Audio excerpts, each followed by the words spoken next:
Hey, Mr. Wiedemer here for Mr. Wiedemer's History. Today we're going to talk about Calvin Coolidge, sold Silent Cal, in the Coolidge Era 8.2. And the objective for this is you guys be able to assess the presidency of Calvin Coolidge by examining his foreign and domestic policies. And also see how the farmers are faring during this time period. So, here we go. Alright, great quote from Calvin Coolidge. Think on this for a minute. 4/5 of all of our troubles in life will disappear if we would only sit down and keep still. Think about that. Calvin Coolidge. Alright, election 1924. Coolidge was president, alright, after Harding passed away. And so he's going to run for re-election. Alright, Republican Party was hurt by the scandals of Harding administration. But the Democratic Party, they were divided. Alright, what are we going to do with prohibition?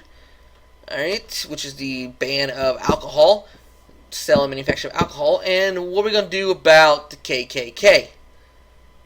Alright, which is both big subjects in 1924. Alright, so William G. McAdoo and Alfred E. Smith both won nominations in this very, very deeply divided Democratic Party. Davis ended up getting the nomination after 103 tries. Yeah, it took 103 times to figure out who the Democrats are going to put up against Coolidge. So you know they're probably not going to win. If it took that long for Democrats to decide who they want, you think the American people are going to vote for that person? Probably not. Alright, there's Davis right there. So the Republicans was keep cool with Coolidge. Okay, hard to return to normalcy. Calvin Coolidge, keep cool with Coolidge. Alright, nice little campaign slogan. Get people interested in voting for Calvin Coolidge. Alright, Coolidge easily won the election. As you see here, Coolidge whooped up everywhere except for Robert Lafalta in Wisconsin. That's his home state. Remember back, the Laboratory of Democracy. Robert Lafalta, where democracy, the birth of, individual democracy, of direct elections and all that kind of stuff happened. So Davis, of course, is going to win the South, the Democratic South. Still, again, a solid South. But the Republican Coolidge is just going to run over this election. Alright, now Coolidge, a little bit about him. He applied to the concept of rugged individualism, which make yourself better by working hard. Alright? Make yourself better by working hard. Hard work goes a long ways, according to Calvin Coolidge. He liked to sleep. Alright? 10 to 12 hours a night. Took naps every day. This guy liked to sleep. Alright? And they also call him Silent Cal because he didn't speak a whole lot. He didn't speak much. So he got the nickname Silent Cal. One of his quotes, "The business of America is business," which really told about his love for free enterprise and how he supported the free enterprise system of America and capitalism. Right? The business of America is business. Alright, so speaking of business of America, business in the 1920s was doing well. We had laissez-faire going on, just rise in consumer credit, consumer spending. Things were going well for big business in the 1920s. Alright, it boomed. Prosperity, materialism. The symbol of New Age is automobile. Okay, remember, 1920s is a time of change. Okay, we're changing from the traditional American values to new modern era, the new modern values. And individualism, the automobile, where you can just take off and drive somewhere by yourself. Okay, individualism. Okay, this really showed New Age. It's the first time you can actually buy a automobile for cheaply, and that automobile was none other than the Ford Model T by Henry Ford himself. Alright, the first, commercially viable, cheap, mass-produced automobile in America.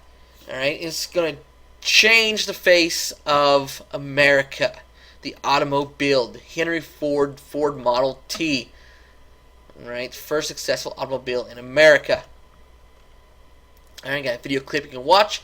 Click on to go to YouTube channel and Mr. Wiedemer History and click on and watch that video. Alright, Ford's greatest achievement though was not the automobile. You might think that's his greatest achievement, but it's actually the assembly line, which allowed him to produce the automobile cheaply and mass produce it. I got the idea from a meat factory. He's like, this is a good idea to work for cars. And so he's going to mass produce the automobile with the assembly line. And Ford Model T is going to cost $290 in 1924. Okay, easily affordable to many Americans. And also, many Americans can now buy it on credit, so you don't have to have all the money right now. You can buy it on credit. Consumer spending is going to borrow money to buy things.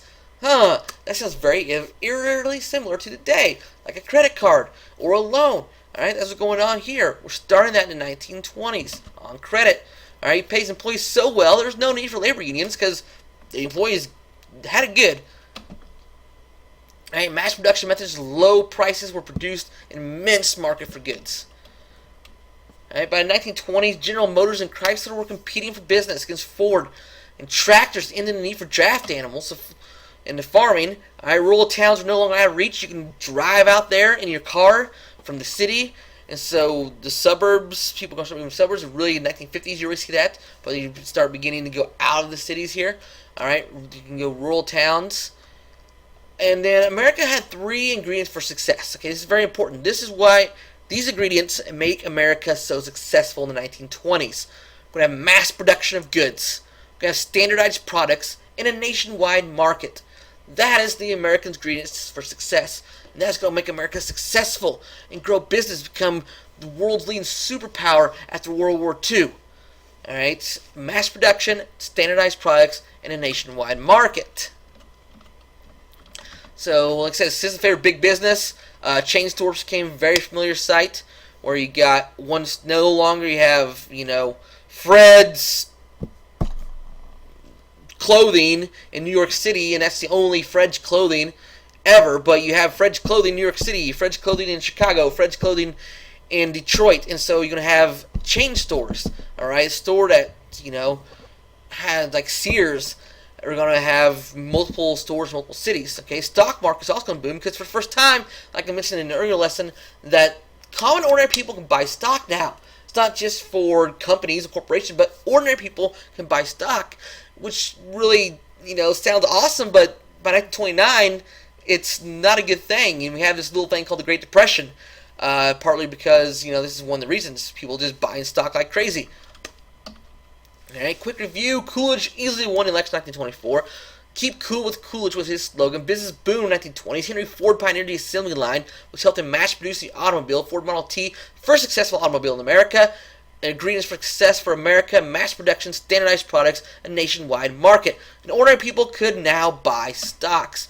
Okay, what's going on with agriculture? So America, we've seen, being prosperous. Okay, think of Great Gatsby, prosperity in America, the good times, the jazz age. But people in rural America, the farmers, weren't so well off. Okay, they're the only group that did not have success during the 1920s. Okay, the Great Depression for them started before 1929, and farmers were just not in very good shape. Right? Technological advances led to greater production, which caused a slump in farm prices while costs mounted to farm. And so overproduction, we overproduced goods, and competition caused falling prices. You no longer need to use your draft animals, and so your feed for that goes away. Europe was no longer buying as much. You had new kinds of clothing, and it's just this. Things were just changing in America, and the farmers really had it bad. Alright, overproduction and competition going to cause falling prices, which led to farmers not in the prosperity of the 1920s. Alright. So farm prices dwindled, foreign markets dwindled. Alright, the domestic market dwindled. Like I said, new fabrics, less than for cotton, lack of draft animals, don't need to feed them. Okay, we got the new tractors and everything, mechanical reaper by John Deere from late 1800s. Things are just, you can produce more food now, which is good, but then the prices go down, supply and demand, the more you have, the less it's worth. Right, so in order to pay off these debts, farmers had to grow surplus, which caused prices to fall. So it's just a no-win situation for farmers. So the government's going to step in. Right, the farm blocks, 25 senators and 100 representatives from the Midwest, going to come together and had to create the Capper-Volstead Act, 1922, which made farm co-ops free from antitrust laws. So the farmers needed all the help they can get. Immediate Credits Act set up federal banks to make loans to aid farmers. Farmers failed to obtain protections of big business had at the time, though. So big business still prospered and farmers still continued to not. Alright, foreign affairs. During the 20s, presidents tried to promote world peace. We talked about, and alluded earlier, tried to, the Washington naval conferences with Harding tried to limit the naval power, tried to limit the power of the world military. Kellogg-Briand Pact, we're going to basically outlaw war. And, yeah, it's as crazy as it sounds. You can't outlaw war. It's not possible. But they thought they could, and they thought peace would last forever and ever and ever. World War One wasn't called World War One. It was called the Great War, the war to end all wars, because they really thought that, that much devastation it was over with. And so the Kellogg-Briand Pact was going to end war. That didn't happen, as we all know. Adopted by 64 nations, the act was very hard to enforce. U.S. was very protective of Latin America, again, with the whole, Monroe Doctrine. You stay out of Western Hemisphere, we'll stay out of Europe. Alright, and so this goes back to the whole imperialism, how we're the big brother of Latin America, we need to protect it. Also, American investments in political stability is very good that we would have a strong Latin America. It's good for our interests. Alright, lesson review. Coolidge easily won election 1924. Keep cool with Coolidge. Business boom 1920s. Henry Ford pioneered assembly line. Model T car, first successful automobile in America. America's greens for success. Mass production, standardized products, nationwide market. Ordinary people can now buy stocks. Alright, farmers were the one group who did not share in prosperity in the 1920s. Alright, government tried to help with no avail. Just overproduction drove prices down. And farmers did not prosper like business and consumers did. Alright, and major allied powers are going to try to end war. The war to end all wars. If the Kellogg-Briand Pact to little or no success. Alright, so until next time, Mr. Wiedemer here, and study history.